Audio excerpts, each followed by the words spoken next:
I'm really excited today.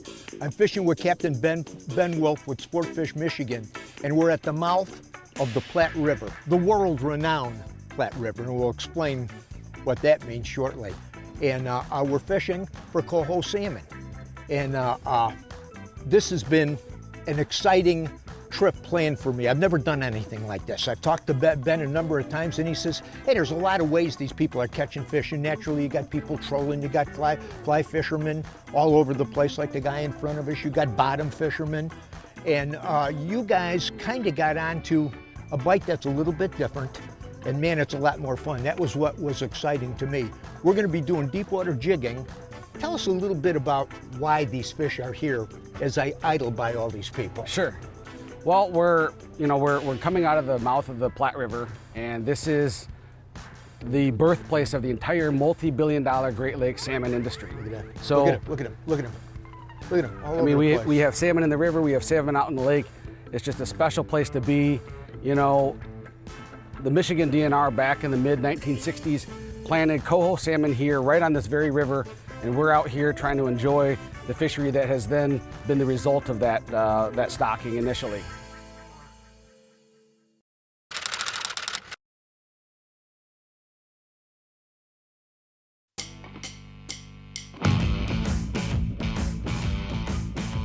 Tell us a little bit about Sportfish Michigan and what it's all about. Well, Sportfish Michigan is a network of some of the top charter captains and guides in the state, and we really try and concentrate on just about anything that someone wants to do fishing-wise. You know, we can provide it for them, whether it's fishing in a river on fly, whether it's fishing in a river with, you know, traditional gear, or trolling, or jigging. Bass fishing is big for us.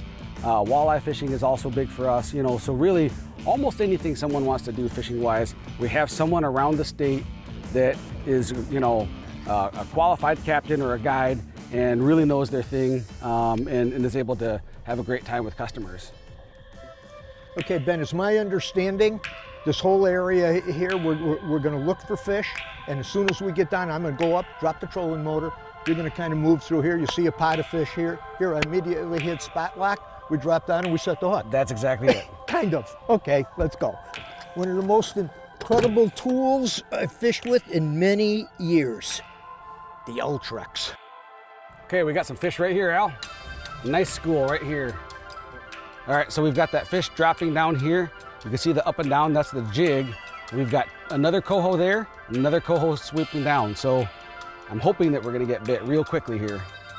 I had a really nice one come up about 6 feet to come inspect the jig and, you know, kind of followed it around a little bit. You know, and with these hummingbird graphs, you can really see everything that's happening below. You know, the jig, where the jig is in relation to the fish. And that's what, you know, is really critical to our success out here. Let's see if we can get some commitment. There we go. Get him. Yep. We got commitment. I like it. Me too.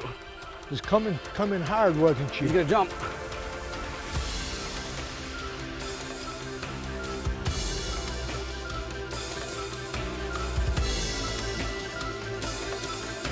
I'm liking it. Yeah, okay. All right, ooh, okay, let's get her in.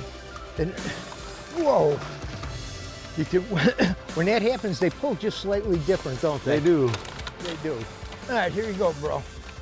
Oh, all right, and the jig I falls think right it just came out, man. All right, so this one swirled on my jig and, you know, missed the jig and ended up getting it, come on. They don't cooperate. And ended up getting it in the side, and, you know, snagging here in Michigan is illegal, so we're gonna let this fish go. You know, typically they eat it in the mouth, but sometimes we do. Yeah, you can see where she was. Yep, she but sometimes, you know, that jig's fluttering and moving around, and sometimes they miss it. So we're gonna let this one go.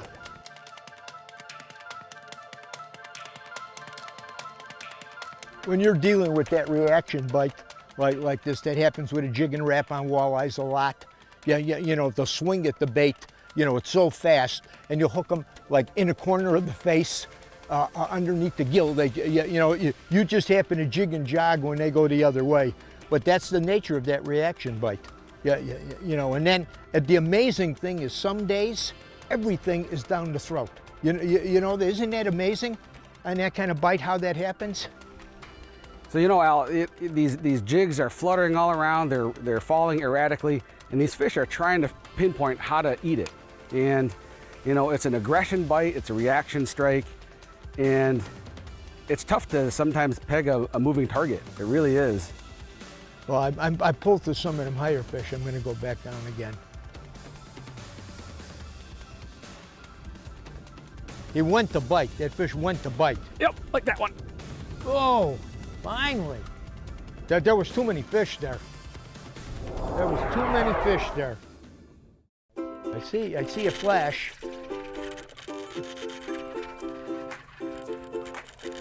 I like that. I like that.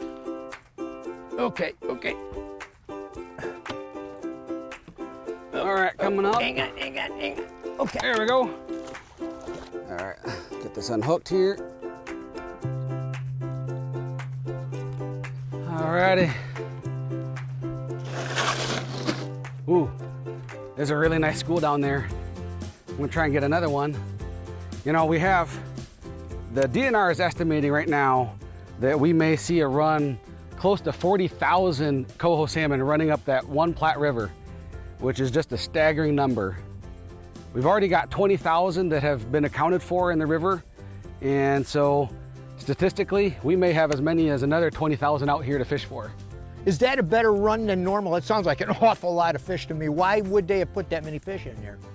That actually is a high number for a return. Typically it's closer to 15 to 20,000, and really it doesn't have as much to do with what the DNR is doing as how many actually survived. We're seeing a more of a balance now between the predator and prey relationship with the alewife. And the alewife is what's predominantly the forage base for these salmon, king salmon, coho salmon, and even the occasional pink salmon that we have. All right, Al, let's go ahead and see if we can't find another school here. Well, what I like about it, you don't have to move far. You just idle around, and there's another pot of fish here, a pot of fish there, a pot of fish here. This is such neat fishing. another quick asset for that spot lock on my Minn Kota. It's such an amazing tool. All we're doing again, we moves around, he watches the electronics, bingo, as soon as he sees a pot of those fish, I hit spot lock on this thing, you drop right over. You do this with the lake trout at different times, salmon, white, everything, right? Exactly. That you guys use for jigging. Exactly. That spot lock feature on those Minn Kotas is a lifesaver, and it's critical to us being able to boat fish. Yeah, you can stay so much on. We on it? And we on them. Okay, here we go again. You see all kinds of boats in every size, shape, and style out here taking advantage of what's going on here. That kayak bite's really been growing, man. You see it everywhere. You can almost anticipate, like, hey, like right now, I've got 2 fish coming in right now. I've got 1 looking at it. So you can almost not call your shots, but you know that you're at least getting attention. And that's really, for this technique, being able to have a good graph, being able to understand what the graph is telling you is really, really a key component to being successful. Got him. There you go. Oh, got him. Oh, don't know. Oh, she's coming up right here, coming up. Oh, she was gonna brush you. There she is. There we go. Ooh, whoa. I think he ate it too. That one's. Boy, you got her coming in quick. Get up here. Oh, I bet you that when they attack so quickly. Holy cow. She just woke up.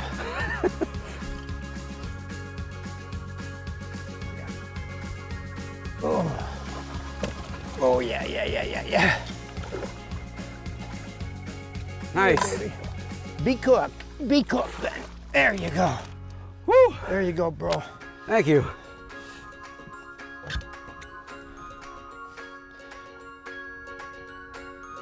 Yeah, so this is a nice little male. Yeah.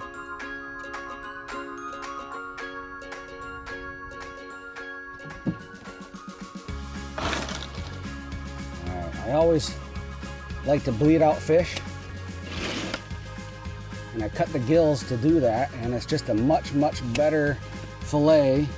You know, it's cleaner, and it just, I think, produces a much better quality. Alrighty, there's more fish to drop in on, and you know, we're vertical jigging these coho salmon out here today, and this technique has really gained in popularity in the last several years. And it's something that we started offering our customers about 5 years ago. Vertical jigging spoons, you know, has been really popular for other species like lake trout, whitefish, cisco, burbot. And, you know, I heard some guys were catching salmon on these jigging spoons. And I thought, you know, let's go try that, because as a bass angler, I like to feel the bite. I like to be able to impart the action on the rod and the bait, and really feel that bite, feel the, you know, the whole battle the entire time. So it was really just kind of adapting the techniques for whitefish and cisco and lake trout that we were using to try and figure out how to trigger these salmon. And you know, over the course of the last several years, we've offered these trips to customers, and they've absolutely fallen in love with it, just like we have, because they get to experience the entire thing from start to finish. You know, this technique, when these fish are staging and they're stationary, we can stay right on top of a school, make small adjustments, you know, where if you're trolling, you're gonna troll right through that school and you can turn around, but sometimes that school's gone. Here, with something like spot lock, we could sit right on top of a school, make a small adjustment with our trolling motor and spot lock and get on that school again and stay right on top of them. So, you know, for us, this is a tremendous hands-on technique that we can offer our customers that want to experience something new.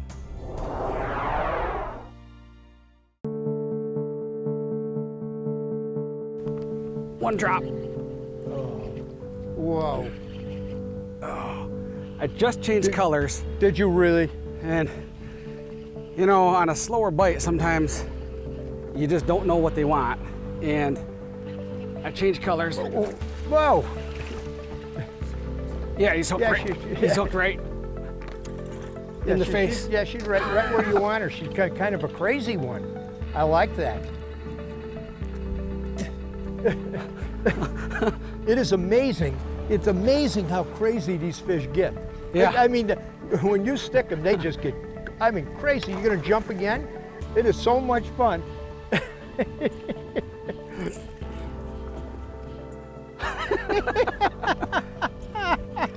This never, ever gets old. I was just gonna say, so the bite, this is truly addicting.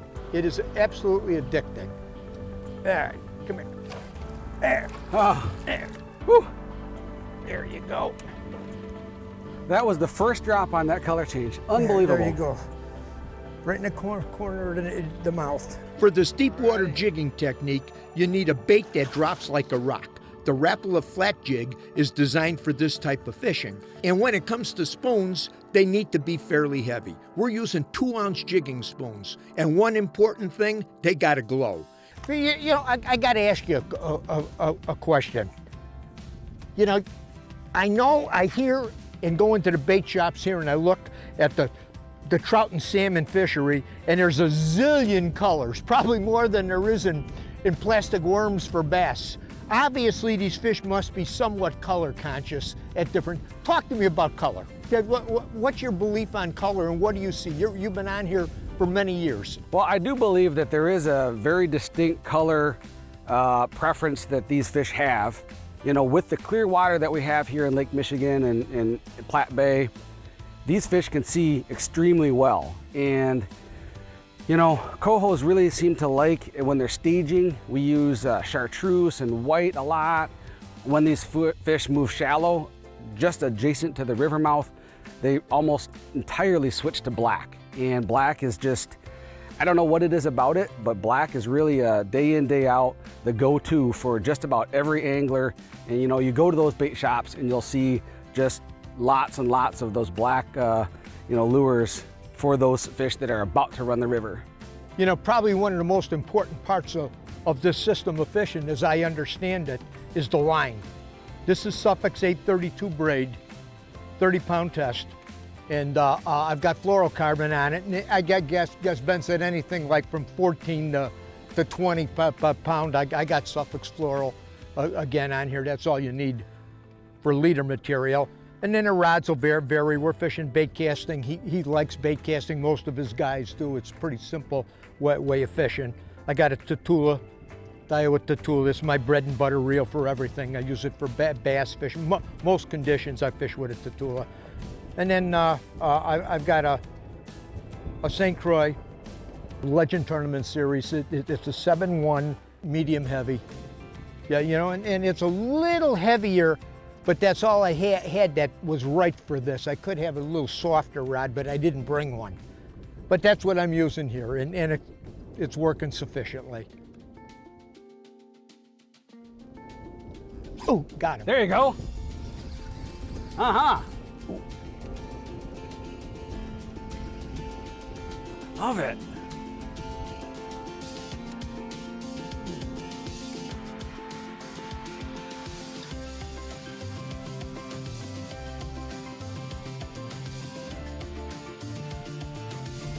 Hang on.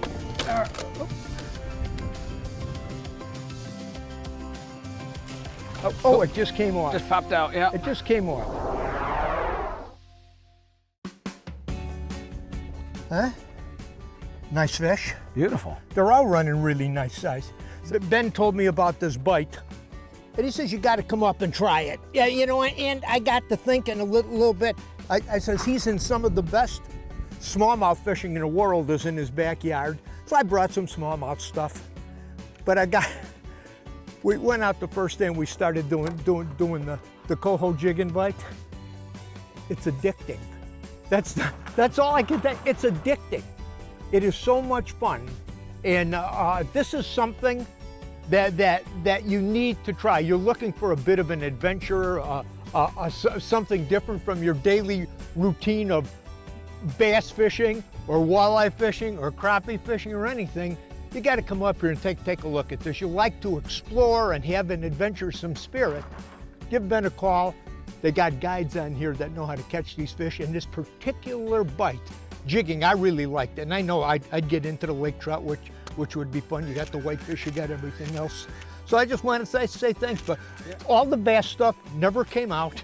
We talked about it. We're gonna go catch some smallmouth. I said, the heck with it. This jigging for Coho, it's addicting.